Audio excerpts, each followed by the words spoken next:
This past weekend, Marjorie Taylor Greene appeared on Real America's Voice to rush in and defend white supremacists here in the United States. And I think we all know why she's jumping in to defend white supremacists, because if they didn't exist, she wouldn't be in office. I mean, that's her base. Those are her supporters. Those are the people that come out to see her speak. So here's what Marjorie Taylor Greene had to say. Jerry Nadler was on the House floor and he was talking about white supremacy, and he was bringing up the terrible shooting that happened, but totally ignoring the shooting that happened in California that I think involved an Asian man who was the shooter. These people are all guilty of these crimes, and it's not about race. It shouldn't be about race, but they're clearly racist as well.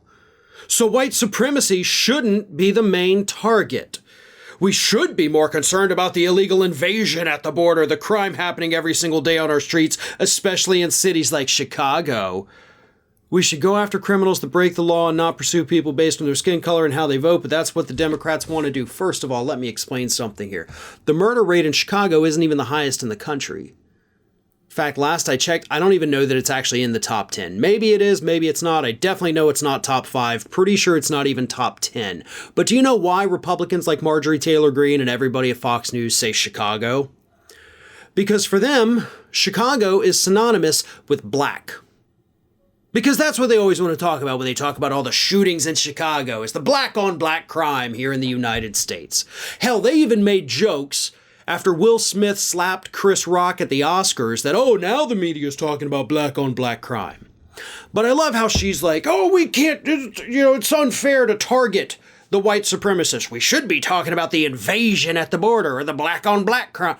Like, you immediately said, let's not talk about racists, and then went into one of the most racist diatribes we could have imagined.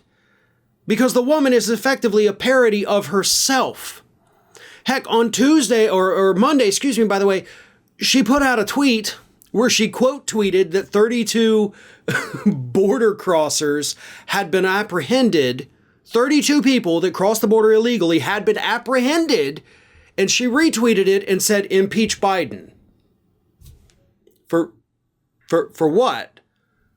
For doing what they're supposed to do, which is what you want them to do? Arresting people that illegally crossed the border? There's not an invasion happening along the border, by the way. That is the kind of rhetoric used by people, specifically in their manifestos. She's not fooling anybody with this racist language that she is using. This is a perfect example, by the way, folks, of the dog whistle. Invasion is a dog whistle.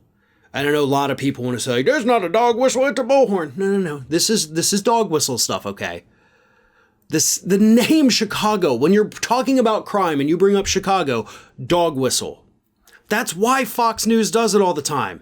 I have talked to the experts. I've interviewed them, by the way, for the Ring of Fire podcast. We've talked about this exact thing, specifically with Chicago. They bring it up because people associate it with black on black crime. So in trying to defend white supremacists, Marjorie Taylor Greene ends up using the same language that we see the white supremacists using. And to be honest, that's probably the least surprising thing that I've ever had to report on. Hey everyone, this is Aspen.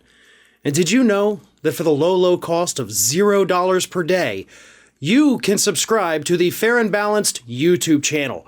We also encourage you to like, comment, and share. But again, click that subscribe button and help Aspen not be so grumpy.